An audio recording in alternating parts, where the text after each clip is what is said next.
Hey guys, it's Syama Maher here, CEO of Scaling Retail, and today we're giving a brief market update on what's happening in the world of retail.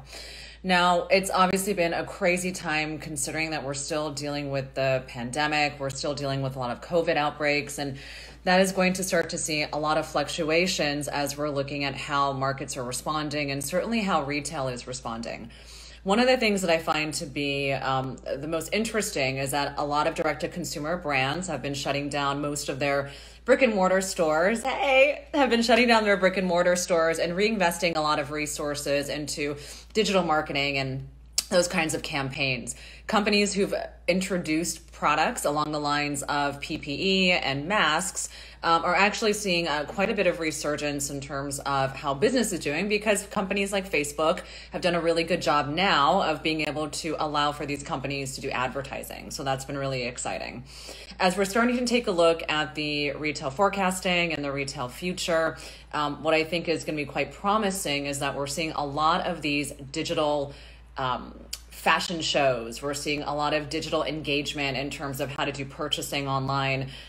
Things are becoming very 360 in a digital landscape, more so than there ever was before. What I thought was fascinating is as we're starting to look into the men's market and all the fashion shows, this past month I was supposed to be in Paris myself, very sad and disappointed to miss it. However, we're going to start to see if retail and fashion can ultimately be a marketplace that can happen online. How important is it for us to be looking at touching the fabrics? How interesting will it be for us to be able to, have to be shipping samples everywhere at a much heightened rate? What's going to happen with our shipping and logistics systems where you have buyers all over the world who want to see samples and product and can no longer come into one place to consolidate and find those products? That is going to be problematic.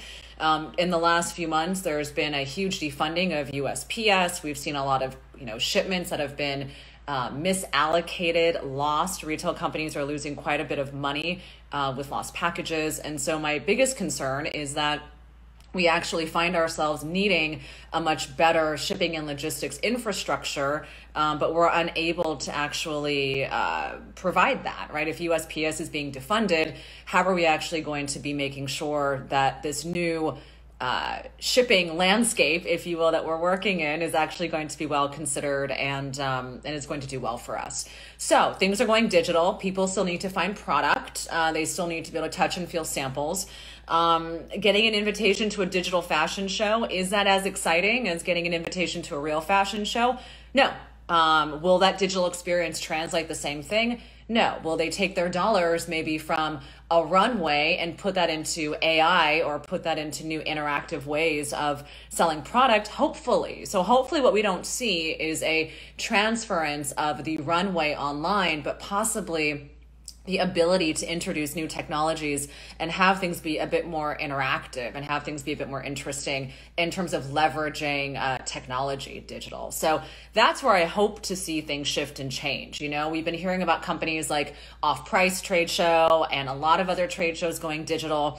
Again, you can go so far as to see vendors, but it's important to still get those samples. It's important to be able to touch and feel things. Your customer is going to want a great product, and if you don't know what you're buying in terms of fabrications, you might end up having a huge problem. So my suggestion, guys, as you're kind of looking at the selling season, give yourself a bigger budget for shipping samples. If you are a buyer, make sure that you're getting as many samples as you can. You may need to front the cost for some shipping and find ways of being more collaborative, but you don't want to mess up any of those buys because you didn't want to see the product beforehand. Certainly in the time of COVID, it's important to realize that you're not going to catch it from products that are in the mail. So don't be afraid of suggesting that you can ship something or being able to receive goods. And certainly, guys, until there is a vaccine, we really don't have any sort of foresight into how long we're going to need to be operating like this. So, I recently got back from New York. I was in New York for 4 months. I'm now back in LA. I seem to be chasing the coronavirus, which is insane that I've been in both of the quarantined hotspots. But, as we look to how business is changing and how we're trying to adapt, right? I'm also going to be looking to get out of Los Angeles, right? So the ways that we look at metropolitan cities, the way in which we look at consumer spending is shifting. And from what I've been seeing in articles these days, we're going to be wearing masks and social distancing for the foreseeable future. So understanding how this impacts your business is really going to go beyond how do I make it through this crisis. We're now at the stage where you have to ask yourself, how am I going to adapt to a new way of business for the foreseeable future? How am I going to innovate? So we're no longer looking at a bounce back. We're looking at a re-strategy. It's not about having the cost or having your costs covered for 3 months. It's about being able to sustain a whole new type of business model and rethink strategy altogether. So guys, this is really important. Business is changing fundamentally. Culture, society, how we relate and connect is changing fundamentally, and our ability to adapt our business models needs to follow suit.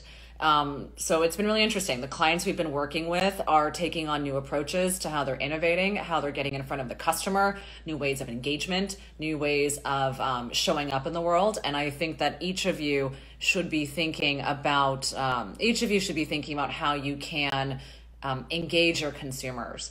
So when I'm talking about, it's a great question, Jen. So when we're looking about, businesses rethinking, a lot of that has to do with re-strategizing customer engagement, right? It's no longer about, can I get everyone to an event, right? Can I get everyone to a pop-up shop? It's more about, how do I call and cultivate my existing customer base and start to do better email segmentation? How do I start to do things that are going to help them with maybe getting a first look at product? How do I incentivize my new direct-to-consumer model and take that margin that maybe was going to be given to wholesale and put that back into customer engagement? So ultimately, that's what we're looking at, is re-strategizing your funds so that you can make better customer decisions. All right, guys, that's all from me in terms of what's happening during this time period. We are doing our one-on-one consultations that are live, which is really exciting. We are hosting a whole number of really exciting webinars. And I'm also doing free one-on-one consultations as well, just to be able to help give some support and help people re-strategize. Our client base is pretty robust, and that's been exciting to see how we've been able to support so many people. But please send us an email at hello@scalingretail.com. Would love to be able to support your business. All right, guys, I'll talk to you soon. Bye.